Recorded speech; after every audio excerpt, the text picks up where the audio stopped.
Bonjour à tous. Aujourd'hui, on va étudier une leçon qui s'intitule la masse. Cette leçon est complémentaire de la leçon le poids et la masse, c'est-à-dire pour compléter la compréhension de la leçon le poids et la masse. Alors, on va voir aujourd'hui dans le paragraphe 1, notion de masse. La définition de la masse, qu'est-ce que c'est la masse? Et aussi, on va voir l'unité de la masse, l'unité internationale et les autres unités usuelles dans la vie quotidienne. Et dans le paragraphe 2, on va voir les appareils ou les instruments de mesure. Et on va voir les techniques ou les étapes suivies pour mesurer la masse d'un corps, soit par l'utilisation de la balance de Roberval ou la balance électronique. Le paragraphe 1, notion de masse. Petit 1, définition. La masse d'un objet est liée à la quantité de la matière que contient cet objet. C'est-à-dire, la masse d'un objet dépend de la quantité de la matière de cet objet. On la note par la lettre M minuscule. Et puisque la masse est liée à la quantité de la matière, donc, qu'est-ce que c'est la matière? Vous avez déjà étudié la matière selon le modèle particulier ou, entre parenthèses, selon le modèle microscopique. D'après ce modèle, la matière est constituée de particules extrêmement petites, c'est-à-dire infiniment petites. Cette particule s'appelle les atomes. Donc, ces particules est invisible à l'œil nu et indéformable et qui ne se brise pas. Et comme vous voyez dans l'écran, on a un morceau d'un objet solide selon le modèle particulier. On observe que le solide est constitué des particules infiniment petites. Alors, la masse d'un objet ne dépend pas du lieu où il se trouve.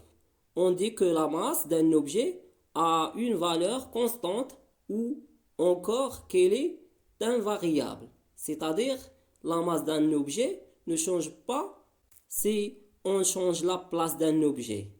La masse reste la même, soit sur Terre ou sur une autre planète.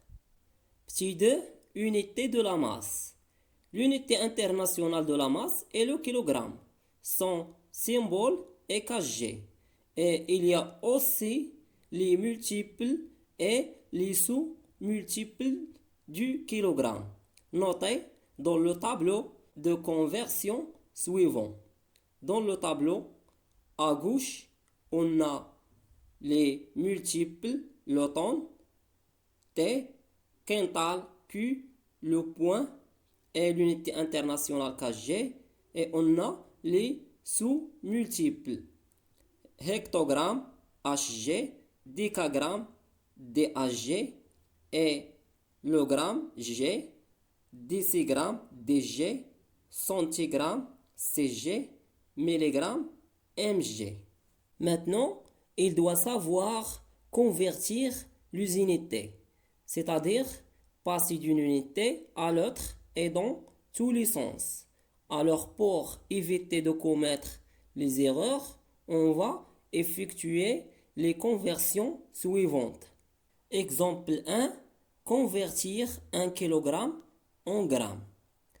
Donc, premièrement, on écrit 1 dans la case de kilogramme et on ajoute les zéros jusqu'à arriver à l'unité demandée, le gramme. Donc, on obtient 1 kg est égal à 1000 grammes. Exemple 2, convertir 160 grammes en kilogrammes. Alors, on écrit d'abord 160 grammes dans le tableau, le 0 dans la case de grammes et le 6 dans la case de décagramme et le 1 dans la case d'hectogramme. Puis, on ajoute les zéros jusqu'à arriver à l'unité de kilogramme. Dans notre cas, on ajoute seulement un zéro. Et après, on ajoute la virgule à droite de zéro. On trouve alors 0,16. Donc, 160 grammes est égal à 0,16 kg. Exemple 3. Convertir 143 mg en grammes. Donc, comme on a vu dans l'exemple 1 et l'exemple 2, on écrit premièrement 143 dans le tableau et on ajoute les zéros jusqu'à arriver à l'unité demandée, le gramme. Et on trouve 143 mg est égal à 0,143 grammes. On commence maintenant la partie 2, mesure de la masse d'un corps. Premièrement, utilisation de la balance de Roberval. Qu'est-ce que c'est la balance de Roberval? La balance de Roberval, c'est un appareil qui sert à mesurer la masse. Et elle comporte le plus souvent, comme vous voyez dans la figure, deux plateaux. Le premier où l'on dépose l'objet à peser et le deuxième où l'on dépose des masses marquées. Et aussi, il y a le fléau et le cadran et l'aiguille. Et si l'aiguille est verticale, ça veut dire que les masses sur les deux plateaux sont égaux. Je pose une question. Comment utiliser une balance de Roberval? Pour utiliser une balance de Roberval, il y a des étapes. Les étapes de mesure de la masse d'un corps par la balance de Roberval. Premièrement, observer la balance à vide, c'est-à-dire lorsque les plateaux sont vides, et repérer la position de l'aiguille, comme vous voyez dans le document A. 2. Placer l'objet à peser au milieu de l'un des plateaux, document B. 3.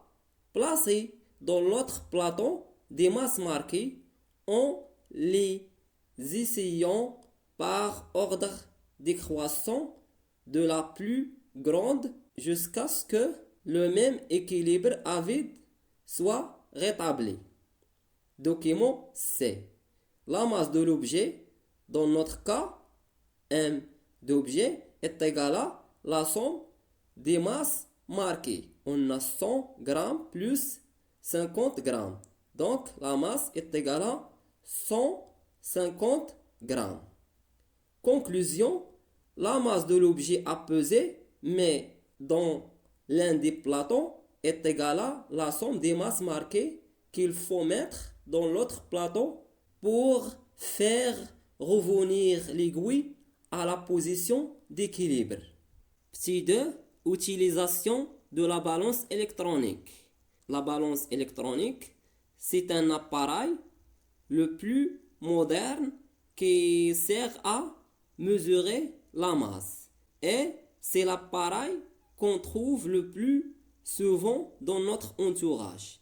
Elle comporte un seul plateau où l'on dépose l'objet à peser et un afficheur qui sert à afficher directement la masse mesurée.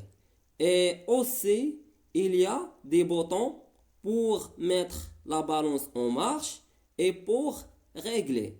Maintenant, les étapes de mesure la masse d'un corps par la balance électronique. Premièrement, appuyez sur le bouton ON pour mettre la balance en marche. Deuxièmement, quand la balance indique 0, posez l'objet à peser au milieu. Troisièmement, lire la valeur affichée sur l'afficheur de la balance. Donc, la masse de l'objet vert est égale à 170,3 grammes. Conclusion, une balance électronique affiche directement la masse mesurée et avec plus de précision que la balance de Roberval. Donc, c'est mieux d'utiliser la balance électronique que la balance de Roberval.